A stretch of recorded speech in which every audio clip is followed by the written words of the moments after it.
ফরজ। 5 মিনিট কথা বলা, দোয়া করে শেষ করব। তাহলে তো এই আয়াতগুলো পড়াও ঠিক হলো না। হক আদায় করার দরকার। এখন আমরা বাংলা অর্থটা বলি অন্তত। এ দুনিয়ার জীবনই তো আর শেষ না, এরপরে তো আসল জীবন পড়ে আছে। যাই হোক, যার বুঝ যতটুকু সে সেই কাজ করবে। শয়তান তো বসে নেই, সে তো চেষ্টা চালাচ্ছে। পরিবেশ আমাদের অনুকূলে নেই। আপনি দেখতে পাচ্ছেন আমাদের আজকের প্রধান অতিথি চেয়ারম্যান সাহেব, ওনাকে হয়তো জানিয়েছে যে আজকের অনুষ্ঠান সংক্ষিপ্ত করে শেষ করে দেন। আমরা আইনের প্রতি শ্রদ্ধাশীল, আমরা বিশৃঙ্খল না, উশৃঙ্খল না, কিন্তু আমরা গোপনও না। আমরা যা করি প্রকাশ্যে করি, আমরা গোপন কোনো কিছু এ পৃথিবীতে করি না। গোপন কোনো কিছু করা শয়তানের কাজ। আবু জেহেল বাধা দিয়েছিল, আজ বেঁচে নেই, কিন্তু বরদোয়া পাচ্ছে। আপনি হয়তো বেঁচে থাকবেন না আর 50 বছর পরে, কিন্তু কিয়ামত পর্যন্ত আপনার নাম শুনলে মানুষ আবু জেহেলের মতো ঘৃণা করবে। সুতরাং আজকের এই সুন্দর অনুষ্ঠানে যারা যেভাবে বাধা দিয়েছেন, না বুঝে বুঝে হোক, আল্লাহ আপনাদের হেদায়েত দান করুন। আল্লাহুম্মা আমিন। যাদের জন্য আল্লাহ তোমার কোরআনের আলোচনা আজকে বন্ধ হয়ে গেল, তাদের হেদায়েত নসিব করে দাও। তোমার ইলমে যদি জানা থাকে যে না এগুলো আর ভালো হবে না, তাড়াতাড়ি ওদেরকে তুমি তুলে নাও। নাহমাদুহু ওয়া নাস্তাঈনুহু ওয়া নাস্তাগফিরুহু ওয়া নু'মিনু বিহি ওয়া নাতাওয়াক্কালু আলাইহি ওয়া নাউযু বিল্লাহি মিন শুরুরি আনফুসিনা ওয়া মিন সাইয়্যাতি আ'মালিনা। من يهدي الله فلا مضل له ومن يضلل فلا هادي له ونشهد أن لا إله إلا الله وحده لا شريك له وأشهد أن محمدا عبده ورسوله الذي أرسله بالحق بشيرا ونذيرا وداعيا إلى الله بإذنه وسراجا منيرا فقد قال الله تعالى في كلامه المجيد وبرهانه التوحيد أعوذ بالله من الشيطان الرجيم بسم الله الرحمن الرحيم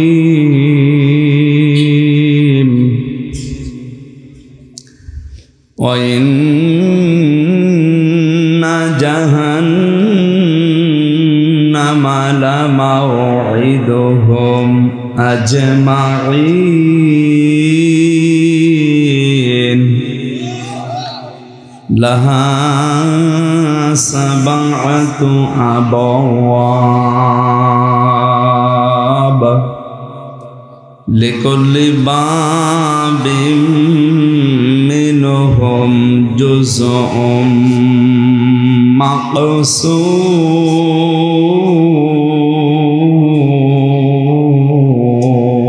مقسوم صدقت يا ربنا اللهم صل على سيدنا مولانا محمد وعلى آل سيدنا مولانا। আমার একটা স্বপ্ন পূরণ করো ওগো দয়াময়, তোমার পথে চলতে গিয়ে না পাই যেন ভয়, আমি তোমার কথা বলতে গিয়ে না পাই যেন ভয়। আলহামদুলিল্লাহ।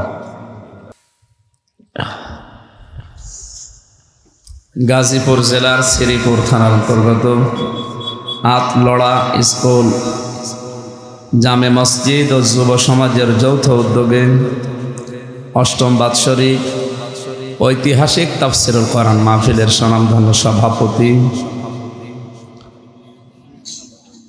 জনাব আনিসুর রহমান খোকন আতালাল্লাহু উমরাহু ওয়া বারাকাল্লাহু ফি হায়াতি। প্রধান অতিথি অত্র ইউনিয়ন পরিষদের সম্মানিত চেয়ারম্যান জনাব নুরুল হক আকন্দ, বরেণ্য অতিথিবৃন্দ বিশেষ করে আসাদুজ্জামান আসাদ, সম্মানিত উদ্বোধক জনাব মহসিন আফজাল, বিশেষ আকর্ষণ হিসাবে যারা এখানে ছিলেন জনাব ডক্টর AKM লুৎফর রহমান, হাফেজ কারি মাওলানা আব্দুল আহাদ, মাওলানা হোসাইন আহমেদ মাহফুজ সহ নামনা জানার সম্মানিত ওলামা একরাম, সামনে বসা মুসলমান ভাইরা, পর্দার আড়ালের সম্মানিতা মা এবং বোনেরা, প্রশাসনের ভাইরা, প্রাণপ্রিয় গাজীপুরবাসী, এখানে বসে দাঁড়িয়ে আছি।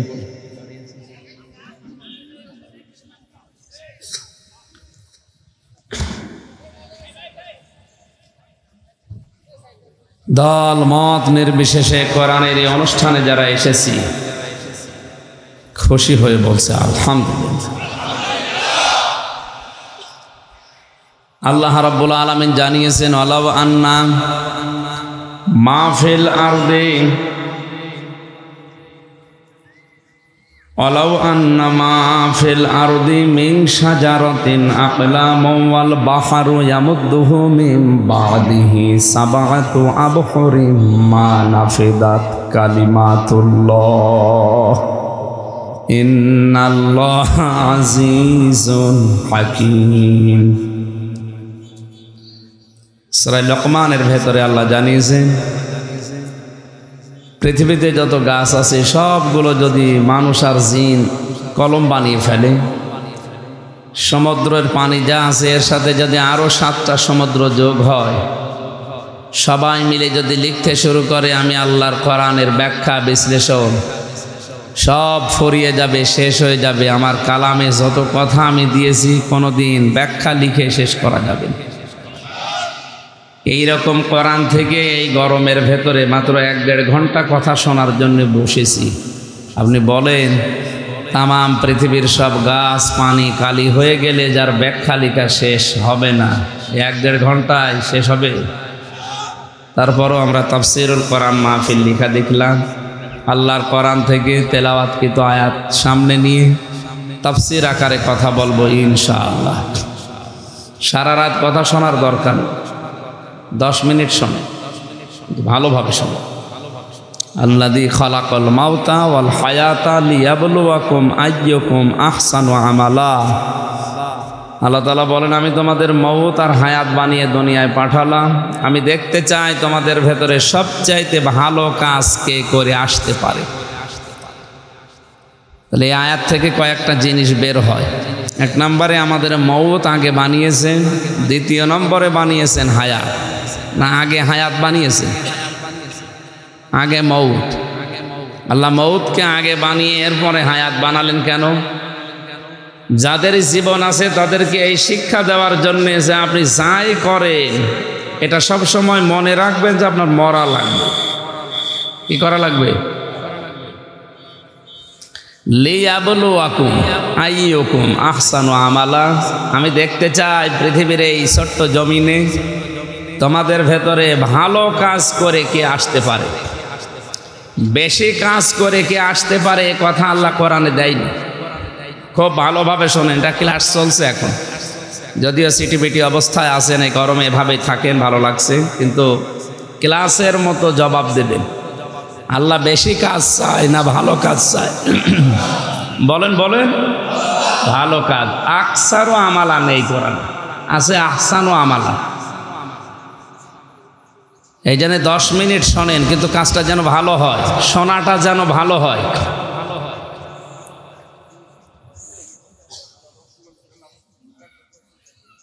যে যেখানে আছেন 1টা ঘন্টা সময় আমি চাই আপনি, আশা করব কোরআনের দিকে তাকিয়ে সম্মান দিয়ে, আল্লাহ যেটা জানিয়েছেন যে কোরআনের আলোচনা আরম্ভ হলে চুপ থাকবা আর চুপ করে শুনবা, 2টাই ফরজ। 5 মিনিট কথা বলা, দোয়া করে শেষ করব। তাহলে তো এই আয়াতগুলো পড়াও ঠিক হলো না, হক আদায় করার দরকার। এখন আমরা বাংলা অর্থটা বলি অন্তত। আল্লাহ তাআলা জানিয়েছিলেন লাহা সাবাতু আবওয়াব, জাহান্নামের আল্লাহ দরজা বানিয়েছেন 7টা। লিকুল্লি বাবিম মিনহুম জুজউম মাকসুম। পৃথিবীতে যে ধরনের অপরাধ করবে তাকে আল্লাহ জাহান্নামের ওই দরজা দিয়ে প্রবেশ করাবে আর শাস্তি দেবে। আমরা আজকে 7টা জাহান্নামের যে দরজার বর্ণনা পড়া কোরআনে আছে, ওখান থেকে নোট করে নিয়েছিলাম। সামারাইজ করে আমি 1 ঘন্টার ভেতরে বলতে পারতাম যে আসলে আমরা কোন দরজা দিয়ে প্রবেশ করার উপযুক্ত হয়ে গেছি। এ দুনিয়ার জীবনই তো আর শেষ না, এরপরে তো আসল জীবন পড়ে আছে। যাই হোক, যার বুঝ যতটুকু সে সেই কাজ করবে। শয়তান তো বসে নেই, সে তো চেষ্টা চালাচ্ছে।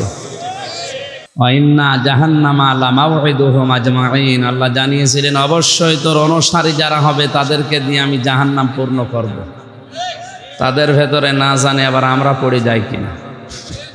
এই কথাগুলো আজ আমি কোরআন দিয়ে হাদিস দিয়ে তাফসীর আকারে বলার চেষ্টা করতাম। পরিবেশ আমাদের অনুকূলে নেই। আপনি দেখতে পাচ্ছেন আমাদের আজকের প্রধান অতিথি চেয়ারম্যান সাহেব, ওনাকে হয়তো জানিয়েছে যে আজকের অনুষ্ঠান সংক্ষিপ্ত করে শেষ করে দেন। আমরা আইনের প্রতি শ্রদ্ধাশীল, আমরা বিশৃঙ্খল না, উশৃঙ্খল না, কিন্তু আমরা গোপনও না। আমরা যা করি প্রকাশ্যে করি, আমরা গোপন কোনো কিছু এ পৃথিবীতে করি না। গোপন কোনো কিছু করা শয়তানের কাজ। যারা গোপন কিছু করে এরা কি করে? শয়তান। সে আমাদের আদি পিতা মাতা যারা জান্নাতে ছিল তাদেরকে ধোঁকা দেওয়ার সময় গোপনে গোপনে কাজ করেছিল। যেন আমরা গোপন না, আমরা উশৃঙ্খল না, আমরা বিশৃঙ্খল না, আমরা শ্রদ্ধাশীল আইনের প্রতি। যে আইন দিয়ে চলছে দেশ, তার প্রতি আমরা শ্রদ্ধা রেখে আপনাদের দিকে তাকিয়েই শেষ করলাম। কিন্তু যারা বাধা দিলেন তাদের কপালটা কোরআনে কারিমের বরদোয়ার কারণে আজকে নষ্ট হয়ে গেল। আবু জেহেল বাধা দিয়েছিল, আজ বেঁচে নেই, কিন্তু বরদোয়া পাচ্ছে। আপনি হয়তো বেঁচে থাকবেন না আর 50 বছর পরে, কিন্তু কিয়ামত পর্যন্ত আপনার নাম শুনলে মানুষ আবু জেহেলের মতো ঘৃণা করবে। আমি মুসাফির অবস্থায় আছি, মাজলুম অবস্থায় আছি, অসুস্থ অবস্থায় আছি। মুসাফিরের দোয়া কবুল হয়, গ্যারান্টি দিয়েছেন নবীজি। মাজলুমের দোয়া কবুল হয়, গ্যারান্টি দিয়েছেন নবীজি। অসুস্থ মানুষের দোয়া কবুল হয়, গ্যারান্টি দিয়েছেন নবীজি। তার কথায় আমাদের 100% বিশ্বাস আছে। বলো হুজুর আমার জন্য দোয়া করবেন, তো দোয়া করা লাগে? দোয়া এমনিতেই চলে আসে। আমার জন্য বর দোয়া করেন না, বর দোয়া করা লাগে। সুতরাং আজকের এই সুন্দর অনুষ্ঠানে যারা যেভাবে বাধা দিয়েছেন, না বুঝে বুঝে হোক, আল্লাহ আপনাদের হেদায়েত দান করুন। আল্লাহুম্মা আমিন। রব্বানা যালামনা আনফুসানা ওয়া ইন লাম তাগফির লানা ওয়া তারহামনা লানাকুনান্না মিনাল খাসিরিন। রব্বুল আলামিন, বড় আশা নিয়ে এসেছিলাম কোরআনে কারিম প্রচার করার জন্যে, বোঝানোর জন্যে। তোমার বান্দা বান্দিগুলো এসেছিল বড় আশা নিয়ে শোনার জন্যে। চাতক পাখির মতো এরা বসে আছে 96% মুসলমানের দেশে। তোমার কোরআনে কারিমের কথাগুলো আমরা শুনতে পারি না, বলতেও পারি না। যাদের জন্য আল্লাহ তোমার কোরআনের আলোচনা আজকে বন্ধ হয়ে গেল, তাদের হেদায়েত নসিব করে দাও। তোমার ইলমে যদি জানা থাকে যে না এগুলো আর ভালো হবে না, তাড়াতাড়ি ওদেরকে তুমি তুলে নাও। এমন একটা দেশ আমাদেরকে দাও যেখানে কোরআনের কথাগুলো মেনে চলা যায়। আমরা অনেকে অসুস্থ আছি, শেফায়ে কামেলা আজেলা দান করো। তোমার মহব্বতে কোরআনের ভালোবাসায় যে বান্দাগুলো চোখের পানি ফেলেছে, তাদের ওই চোখের পানির দিকে তাকিয়ে আজকের অনুষ্ঠান কবুল করে নাও। যে যেইভাবেই কষ্ট স্বীকার করেছে, মাত্র 1-1.5 দিন 2 দিনের ব্যবধানে বিশাল আয়োজনে যারা আঞ্জাম দিল, আমরা বিশ্বাস করি বিশ্ব নবী যদি আজকে থাকতেন, এই মানুষগুলো নবীকে জীবন দিয়ে হলেও তারা পাহারা দিত। আগামীতে এই মাহফিলটা কোরআনের ইজ্জতে আরো বিশাল আকারে তুমি বড় করে দিও। বারাকাল্লাহু লানা ওয়া লাকুম ফিল কোরআনিল আযীম। আলহামদুলিল্লাহি রাব্বিল আলামিন। লা ইলাহা ইল্লাল্লাহু মুহাম্মাদুর রাসূলুল্লাহ। আসসালামু আলাইকুম। যান বাড়ি চলে যান। আগামীতে আবার পরিবেশ হলে আমরা কথা বলবো ইনশাআল্লাহ। আমার একটা স্বপ্ন পূরণ করো ওগো দয়াময়, তোমার পথে চলতে গিয়ে না পাই যেন ভয় আমি, তোমার কথা বলতে গিয়ে না পাই যেন ভয়। আলহামদুলিল্লাহ।